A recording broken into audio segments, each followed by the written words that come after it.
எவ்வுயிரும் என் உயிர் போல. ஒரு ஊரில் ஒரு பிக் பாக்கெட் திருட இருந்தான். அவன் ஒரு ரெகுலர் பிக் பாக்கெட் திருட. அது என்ன ரெகுலர் பிக் பாக்கெட் திருட அப்படின்னு பார்த்தீங்கன்னா, அவன் தினம் யார்கிட்டேருந்தாவது அவங்க பர்ஸை திருடிடுவான். என்னைக்காவது ஒரு நாள் போலீஸ்கிட்ட மாட்டுவான். போலீஸும் அவனை கோர்ட்டில் ப்ரொடியூஸ் பண்ணுவாங்க. ஜட்ஜும் அவனுக்கு 1 வாரமோ 10 நாளோ கடுங்காவல் தண்டனை கொடுப்பார். அவனும் ஜெயிலில் அவனோட டேர்ம் முடிஞ்சதும் திரும்பவும் அதே மாதிரி பிக் பாக்கெட் அடிக்க ஆரம்பிச்சிடுவான். இப்படியே அவனோட வாழ்க்கை போயிட்டு இருந்தது. ஒரு நாள் இதே மாதிரி அவன் யாரோட பர்ஸையோ திருடுறச்ச போலீஸ்கிட்ட மாட்டி போலீஸ் அவனை கோர்ட்டில் ப்ரொடியூஸ் பண்ணுறாங்க. அந்த ஜட்ஜ் அவனை பார்த்து கேட்குறாரு, ஏன்பா இப்படி அடிக்கடி மாட்டுற, நானும் அடிக்கடி உனக்கு தண்டனை கொடுக்குறேன், அப்படியும் திருந்தி வாழணும்னு உனக்கு தோணலையாப்பா அப்படின்னு கேட்குறாரு. இந்த திருடனும் ரொம்ப தெனாவட்டா, நானும் அதே தப்பை தான் செய்கிறேன், நீங்களும் அதே தண்டனையை தான் கொடுக்குறீங்க, இதில் என்ன சார் அப்படின்னு பதில் சொல்கிறான். உடனே ஓஹோ இப்படி யோசிக்கிறியா நீ அப்படின்னு அந்த ஜட்ஜ் என்ன பண்ணுறார், இந்த ஜெயிலரை கூப்பிட்டு அவர் காதில் தனியாக ஏதோ சொல்லிட்டு உனக்கு 10 நாள் கடுங்காவல் தண்டனை அப்படின்னு தீர்ப்பையும் கொடுத்துடுறார். இவனும் 10 நாள் ஜெயில் தானே அப்படின்னு ஜெயிலுக்கு போகிறான். அந்த ஜெயிலர் இவனை கூப்பிட்டு சொல்லிட்டார், இந்த தடவை ஜட்ஜு என்கிட்ட ஸ்பெஷலாக என்ன தெரியுமாப்பா சொன்னார், தினமும் நீ இங்கே ஜெயிலில் வேலை பார்க்கணும். உனக்கு வேலை பார்த்தனா ஒரு நாளைக்கு 200 ரூபாய் சம்பளம். அந்த 200 ரூபாயை வச்சுக்கிட்டு தான் நீ இங்கே பிரேக்ஃபாஸ்ட்டு, லஞ்சு, டின்னர், உன்னோட சாப்பாடை நீ வாங்கிக்கணும். ஸ்ட்ரிக்டாக சொல்லிட்டார் அப்படின்னு. அதுக்கே நான் வேலை செஞ்சுட்டா போகுது அப்படிங்கிறான். அந்த ஜெயிலர் அவனை போட்டிருந்த அதே செல்லில் இன்னொரு 10 பேர் இருந்தாங்க. அந்த 10 திருடங்களை தனியாக கூப்பிட்டு சொல்கிறார், உங்களுக்கு என்ன வேலைன்னா தினம் அவன் சம்பாதிக்கிற அந்த 200 ரூபாயை நீங்கள் எப்படியாவது பிக் பாக்கெட் அடிச்சிடணும். உங்கள் 10 பேரில் யாராவது ஒருத்தராவது அவன்கிட்டேருந்து அந்த பணத்தை எடுத்துடணும், அவனுக்கு தெரியாமல். இல்லைன்னா உங்கள் 10 பேருக்கும் சாப்பாடு கிடையாது அப்படின்னு ரொம்ப ஸ்ட்ரிக்டாக சொல்லிடுறார். அப்படி முதல்னா அவன் 200 ரூபாய் சம்பாதிச்சு காலையில் மறுநாள் சாப்பிடலான்னு போகிறான். போய் பாக்கெட்டில் கையை விட்டு பார்த்தா அந்த 200 ரூபாய் பணத்தை காணும். யாரோ பிக் பாக்கெட் அடிச்சிட்டாங்க. அவனுக்கு பக்குன்னு தூக்கி வாரி போட்டுச்சு.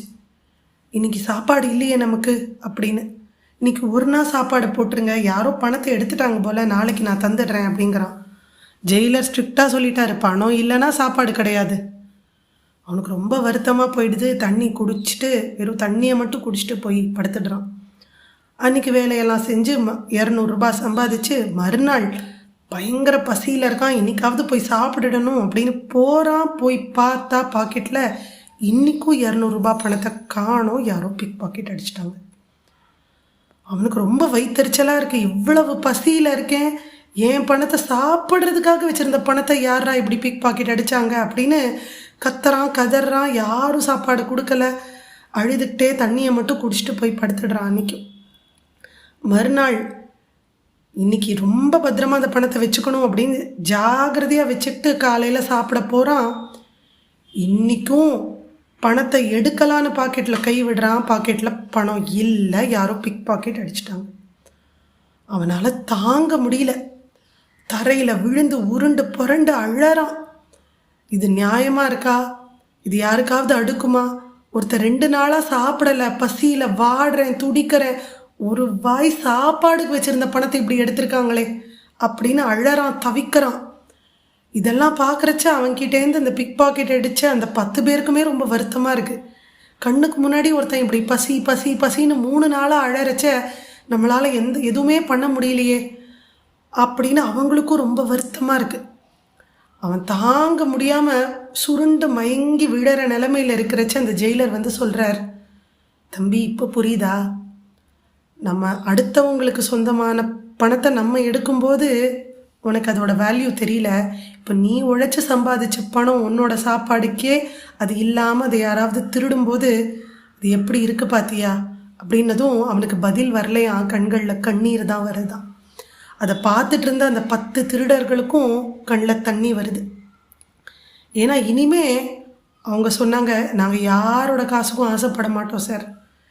இத்தனை நாள் எங்கேயோ யாரோ பணத்தை திருடுறோம் அப்படின்னு நினைக்கிறச்ச அது ஒரு பெரிய தப்பாகவே தெரியல. ஆனால் கண் கூட இந்த பணத்தை இழந்தவங்க படுற வலியையும் வேதனையும் கஷ்டத்தையும் நாங்கள் அனுபவிக்கிறச்ச இனிமேல் ஜென்மத்தில் அந்த தவறை நாங்கள் திரும்ப செய்ய மாட்டோம் அப்படின்னு சொல்கிறேன். இதை மாதிரி தான் வாழ்க்கையில் நாம் சில தவறுகள் செய்கிறச்ச அது யாரை எப்படி இம்பேக்ட் பண்ணுங்கிறது நமக்கு தெரியாத வரைக்கும் அது ஒரு பெரிய தவறாகவே நம்ம உணர்றதில்ல. ஆனால் உண்மையில் அது யாரை எந்த இடத்துல எப்படி கஷ்டப்படுத்தும் அப்படிங்கிறத நம்ம உணர்ந்தோமானா யாருமே தெரிஞ்சு தவறே செய்ய மாட்டாங்க. அதனால்தான் எவ்வுயிரும் என் உயிர் போல.